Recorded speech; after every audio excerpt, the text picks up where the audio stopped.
Yesterday was insane. As you can see, we've got so many parcels going out. April 1st, it's not a joke. We actually did 34% more sales than any other day of reselling in the last 2 years. In this video, I'm going to share with you every single item that sold, like this Billy Bass, why it sold, and I'm also going to share with you what we've done to our store recently that's contributed to all of these sales. All right, let's get into it. We had a crazy sales day yesterday, April 1st. I thought it was a stitch up, but no April Fool's jokes. We had 14 transactions. A couple of them had multiple items in the one purchase, so it saved a little bit of money on postage, which was really, really nice. Let's get into it anyway. The first item is this glamorous pink skirt. It took 5 months to sell. We paid $5.24 for it, and it sold for $10 plus postage. So we have done a bit of a clear out on our store this past week, which we can touch on a bit later after the what sold. Next up is this House of Sienna summer dress. We paid $2.96 for it, and it sold for $15 plus post. And it only took 1 month to sell. So this is a pretty good brand. Sarah was telling me that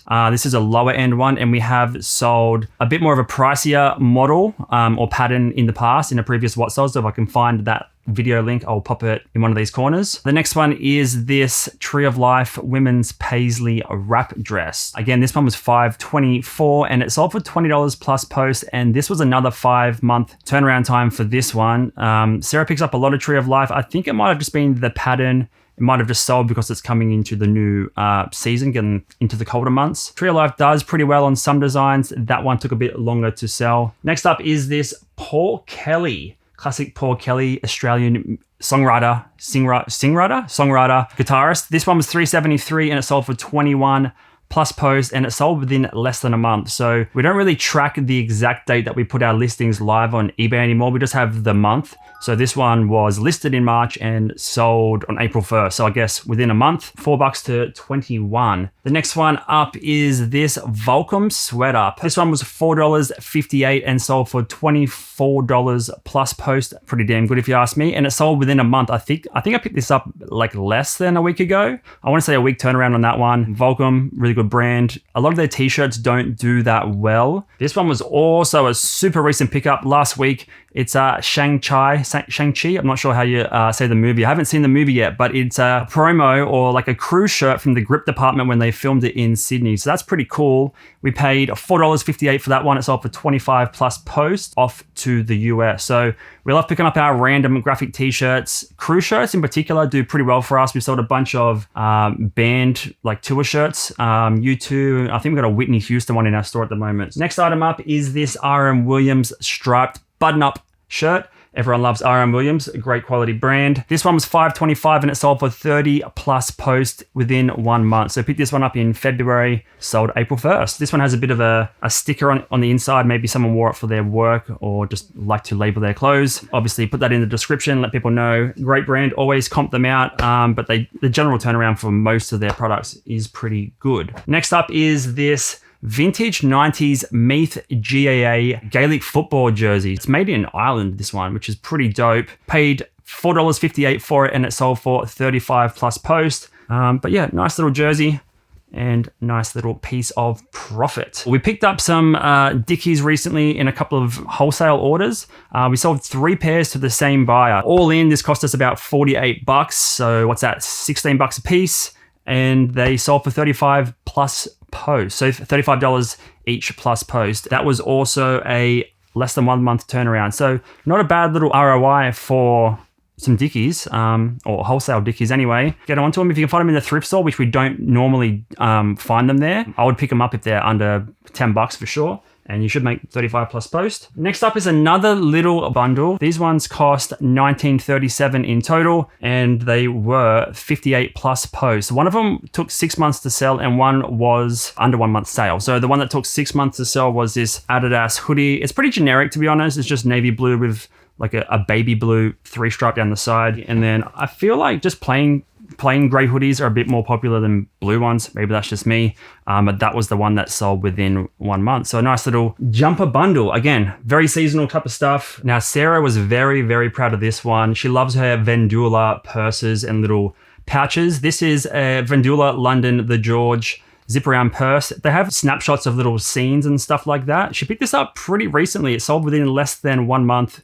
New with tags, actually, paid $3.24. I think it was maybe $10 or $12 in the store, but it averaged down over the course of that thrifting day. So $324, we made $60 plus post on that one. We didn't make $60, it sold for $60. Super, super easy to pack and ship and won't have any issues with returns and stuff like that because there's new tags. Next up is this jeans bundle, pair of Wrangler and a pair of Levi's. Together, these were $645 all in, and they sold for $86 plus post. And they actually paid postage on the second item as well. So we would have normally done combined postage, but they've purchased them at 2 different points during the day. So we doubled up on their postage. So made an extra $9 or $10 there. $645 to $86 plus post, and they're going to the US. I don't know why someone would be buying Levi's and Wranglers from Australia to the US. I'm sure there's probably heaps. Maybe they just wanted to support the international homies. Who knows? This next one is wild. I remember having one of these growing up. It got kind of annoying after about 5 minutes, but the vintage 1999 Big Mouth singing Billy Bass. Probably everyone had one of these back in the day. We paid $5.33 for this, and it sold for $125 plus post.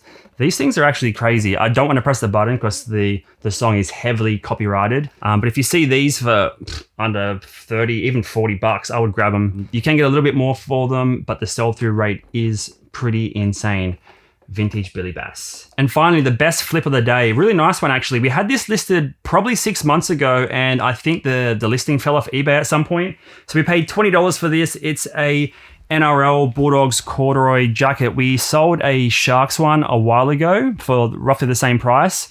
This one sold for $150 plus post, and it's going to New Zealand. If you see one of these, I'd probably pay up to $50.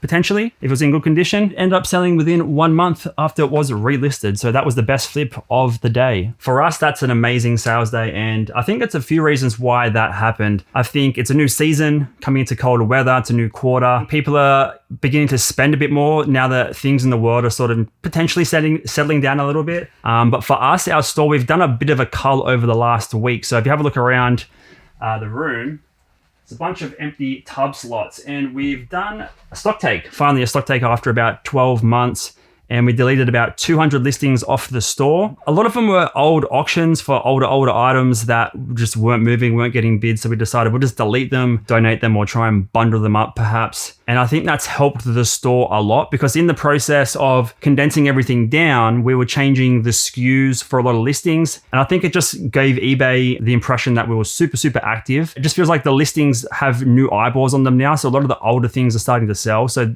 all these sales were from yesterday, but even today we're starting to sell all the stuff from like August and September that just hasn't had any traction or offers or bids or anything since then. So I think the main thing that we wanted to portray is look at your inventory. Can you do an 80-20 analysis? Is there stock from over 12 months ago that you can just kick out of your store? Like the main thing going forward now is keeping an eye on that older stock, trying to keep a rotation in terms of getting rid of the older stock, replacing with the newer stock. But as you can see, a lot of these sales that we got yesterday were less than a month old. So we're getting a lot more confidence in the type of things that we're picking up, which is awesome. And yeah, crazy sales day. Also, you can check out one of our recent trip to the thrift videos to see what we love to pick up and flip online. Thanks for watching, guys. We'll see you in the next video. Bye.